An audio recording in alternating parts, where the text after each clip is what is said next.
tired of having your already cramped living room do a double duty of being your home office as well as the kids' playroom? It might be time to upsize or buy a bigger house. But while buying a bigger house may seem enticing, upsizing can hold pitfalls for home buyers. And today I'm going to break those things down for you.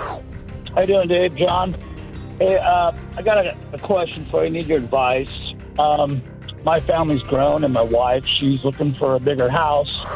So here is the biggest mistake I've seen in my 20 years of real estate career here in the Washington, D.C. metro area is ignoring the long-term financial implications of buying a house. Yes, and this is, look, upsizing can be you coming from a one-bedroom condo to a three-bedroom condo, from a two-level townhouse to a three-level townhouse, or from a townhouse condo to a single-family home.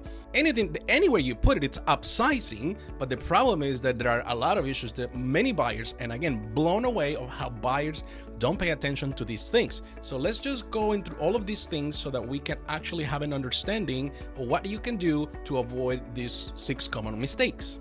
As I said, ignoring the long-term financial has other things. For example, you have to assess the future of your income stability. You have to make sure that you're going to have good income stability because a lender is going to look into that anyways. So might as well, if you're going to be buying another house, you're going to be doing that. And now there has been some advantage for so many buyers that have been seeing their equity in their current homes grow, and they either going to sell the current home to buy something bigger, rent the current home and use that as additional income to buy something bigger, or do a bridge loan. Many ways, but you also have to look into your financial stability. Is your job secure? Are you in an area where your job most likely will continue to bring you the security that you need in order to afford the house that you're going to be buying? Now, if you're putting a nice down payment and you're going to have the same mortgage payment that you have in your current situation, then that's a nice way to do it. But most people don't have that, and just growing, being part of having a family with 2, 3, 4, 5 kids just running around, and everybody wanted to have their own space. It's a nice thing, but this is where a lot of people sometimes don't consider that their jobs may just change. Your office may just go out of business. You may need to relocate the corporation to another place that you don't want to go. There's so many things that can come into this equation that you have to be fully aware of. You also have to plan for life changes, things that can happen. Hopefully, if you're buying a bigger house and you have kids, you'll take into consideration the schools. But some people sometimes just buy a bigger house outside of the main city and the suburbs, but they're not too quite happy with the school, so they have to invest into private school. Sometimes the daycare has to play into consideration because now you have to travel time to take your kids to daycare, or maybe you have the opportunity to have somebody to take care of your kids, like a nanny come to the house to take care of your kids. All those things you have to take them into consideration when you're looking into upsizing. You have to also look into the investment opportunity. Remember, real estate is an investment. It can depreciate and it can appreciate. You have to take also consideration, when are you buying? What time are you buying your property? Are you buying in an upwards market, downwards market? What kind of market are you buying? You have to take that into consideration. That also brings you to prepare for economic fluctuations, right? The economy, every 7 or so years, the economy tends to go into recession. We haven't seen one in a while, but some people are saying that we may see something down the road. We don't know, but you just have to take that into consideration. And God forbid you end up losing your job or your spouse jobs, whatever it is, you have to also have some savings that personally, I suggest 12 months. And you said, and I know when I get some fired because of that. Says, Robert, 12 months, that's a lot. I said, well, you just never know. In this day and age, you just never know how long it's going to take you to find a job. Hopefully, if you are in a good industry like IT, healthcare, and some other those things, that you'll be able to find a job right away. But some industries take months to find good, decent, stable job that provides the income that you need for your family. And as I said, the value of the house is very important. So this is kind of like my big thing under the biggest issue is ignoring the long-term financial commitment of this. Now let's move to the mistake number 2, which is neglecting the neighborhood or not doing your proper research. You see, a lot of people sometimes buy a house only because they fall in love. I always tell people, Real estate, it's local and it's about location, location, location. You guys have heard that before. And location, it's a big thing. So if you're buying a house and you have not researched your neighborhood, it's very important that you do that. As a real estate agent, my job is to help you understand the value of a house and the neighborhood. Any real estate agent should be able to do that. And yes, they can make some comments about crime and things like that, but there's some other tools that you should look into it just to make sure that you'll be happy with it. And schools is one of those things. Like I always tell people, like, here's the website for you to go to other schools. Nowadays, many of these sites offer plenty of ways of grading schools, but it's very important. The crime, as I said, crime rate is very important. The community amenities. What kind of amenities is this community offering? Is this a community that it's up and growing and it's near all the things that people are looking, or is this a community that have neglected the repaving of the main road that accesses the community, or the community pool hasn't been done any work in years and now there's some cracks and things like that? You have to take all these things into consideration because that may potentially have an assessment with HOA, condo fees, and so on in this area. That may have a potential increase for you. So be aware that when you buy this, look at the financials of the resale package just to make sure that this community is not on the verge to go bankrupt. Transportation and future developments are also very important when looking into living into a property, a community that you think is going to bring you the best value. Now let's move to mistake number 3. Overlooking hidden cost. So I recently got a phone call from somebody that bought a house, not working with me. They were buying in another part of my state where I do business, and they went ahead and bought a house, and they were telling me the story that they bought this property from an investor, was the seller, and how this investor made all these repairs that are to the workmanship probably are not the good quality. And as it is as an investor, maybe, and I'm not saying every investor does this, but probably we're cutting some corners. Maintenance and repairs is very important. If you have been one of those buyers that had to buy a house in the last 2 years and was not able, especially buying a bigger house, luxury home, and remember, bigger doesn't mean luxury. Bigger only seems it is to me to fit the style that your family needs, or the needs of your family in that given time. So when you got married and only had one, was just you and your significant other, then probably didn't need to have a 3-bedroom house. But then one kid came, 2 kids, 3, 4, 5 kids, the dog and a cat, and now you see how things change. But you got to be aware of the maintenance and the repairs. So if you didn't do a home inspection and you moved into the property, be aware that it's still a good time for you to do an inspection. Go ahead and call a local inspector. If you are in the DMV area and you need a good home inspection company, drop me a line here. More than happy to connect you with one. Or if you need a good contractor, I can do those things, because you want to be aware and budget for those things. And as I'm hearing a lot of what's happening with insurance companies is that now they're forcing some homeowners to replace the entire roofs. So also is a good idea for you. That's a bonus tip for today, that you do go ahead and do your research. So what I'm telling buyers is, if we see a house that you like, let's call the insurance company so they can give you a quote, and they may even tell you that right there that maybe that roof needs to be replaced, and maybe that's something that we need to take into consideration when making the offer, if you have any leverage. If you're going to be competing with 12 other offers, you have no leverage. You're going to have to bite the bullet. Property taxes. Yes, property taxes have been going up and up and up, and I think they will continue because of the appreciation of double digits we've seen here in the Washington, D.C. metro area. Let me know here in the comments where you are. Have you guys seen appreciation in the single digits, double digits, where you are, and what's the impact has been on your real estate taxes? So you have to take that consideration. Homeowners insurance, as I said, now homeowners insurance is very expensive. It's not what it used to be, and they may even forcing you to replace things. I heard stories about siding, roof, concrete steps going into the property, alarm systems. So just be aware of those things. So do your due diligence and call your insurance agent ahead of time.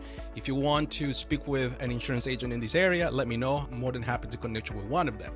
The next thing is utility cost. A bigger house, upsizing means you're going to have to spend more. If you're coming from a 2,000 square feet townhouse or condo going into a single family home that is now 5,000 square feet, you're most likely going to spend double in heating, air conditioning, electricity, gas, you name it, whatever it is. So, and of course, as going back to the previous point here, you have to also be aware of the mechanical items, because some of those things, maybe the HVAC needs to be replaced and so on. Homeowners Association, as I said before, homeowners association have been changing. Their fees have going up, especially if you are in a condominium. Those fees, I've seen like crazy, ridiculous increases of like between 10 and 25%. So this is really, really, really bad. Let's go to point number 4, and will be failing to get pre-approved for a mortgage. Because, as I said at the beginning, buying a house can be an impulsive thing for so many people. Failure to get pre-qualified ahead of time can also cost you a lot of issues. And that, in my opinion, if you're not buying cash and you need to finance the purchase of your next house, that is, in my opinion, the number one mistake buyers are making out there, by not actually spending the time to understand the finances. Whether you need to sell a house, you're taking money from your savings, you receive inheritance and you're using that money, whatever it is, you need to understand that. And if your realtor is not telling you that go ahead and sit down with a loan officer before we make an offer, that's not a good realtor for you. I'm sorry. It's just the way it is. So you need to understand your budget. You're going to understand how much you're going to be paying more a month. That job stability comes back into play. You see how everything makes sense. You also need to understand how the strength of your offer, how you're going to be able to compete if you are in those multiple scenarios with other offers. How high can you escalate, right? Number one, can you actually be able to cover appraisal gaps or cover the entire appraisal contingency, remove these contingencies? Can you actually afford not to do a home inspection and just deal with the surprises as they come?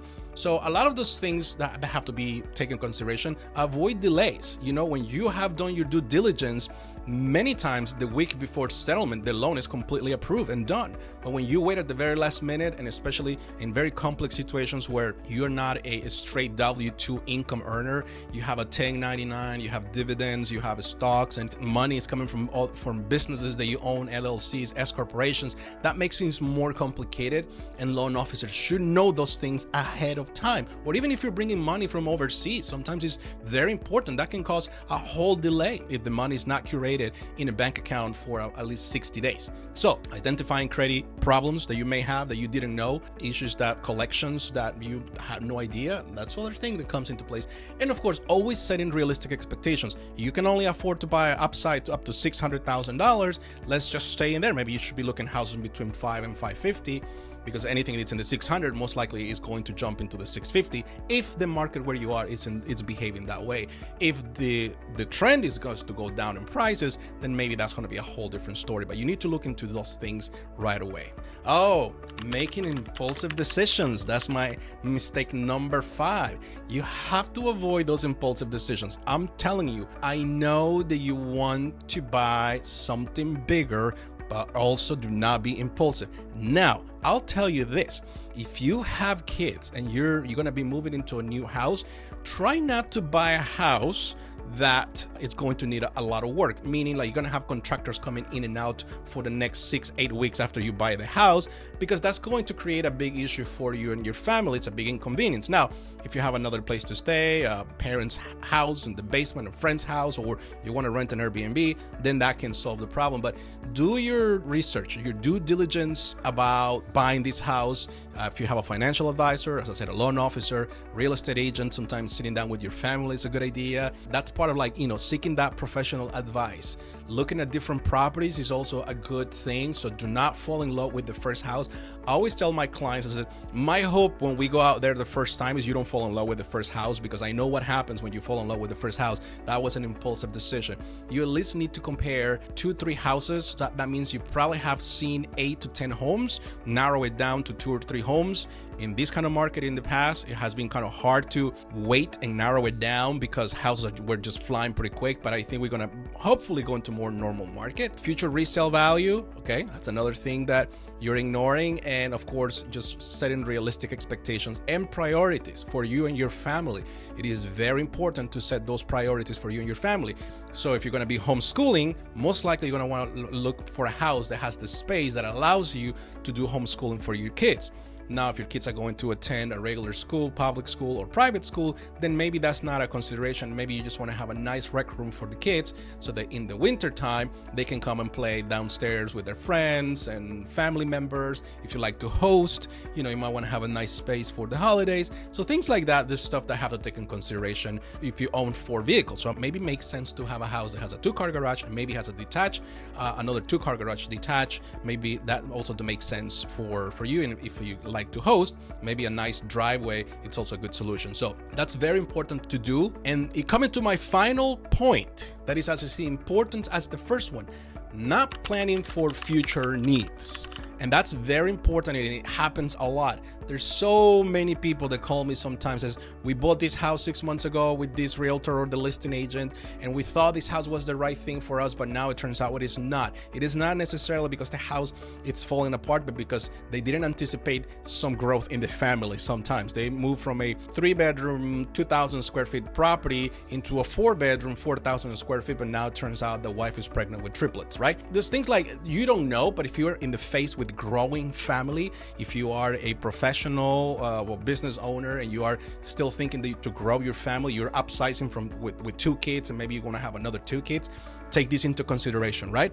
Because it's going to happen. Your family lifestyle may also evolve. That is going to change. It's one thing when you have little babies. It's one thing when you have like 4, 5, 6-year-olds. It's another thing when you have like pre-teenagers, when you have teenagers. So your family's needs are going to change and your lifestyle going to change. You need to take that into consideration. Another one that is very popular is a home office space, because many people are now able to work from home. Having a home office space is very, very important in this kind of environment, especially if you're going to be buying what is called your forever home. Like, you want to have that space for whatever purposes. That can be your office during the day, and maybe the space where the kids can do homework when they come from school, or if you're doing homeschooling, that's the space where they can do homeschooling or watch some like videos about school and so on. So you want to have those things. Another thing is aging in place. A lot of people are actually choosing to age in place, which means is you're making modifications to the house so that you can stay in the house longer, rather than when you become an empty nester, selling the property to go to something smaller that may or may not make sense depending on where things are in the economy, interest rates, your finances, and so on. So you got to make sure that maybe you want to find that house that has that owner suite on the main level with a full bathroom, so that when it's hard for you to go up to the stairs and you don't want to install one of those like chairs that bring you up there, but you want to probably just use the main level owner bedroom, that's probably a better deal. So think about those changes. As I said, failure to consider these things are horrible mistakes, and you still have the right to say, you know what, I want to age in place in a beautiful condo in Florida. Great, no problem. You can do those things too.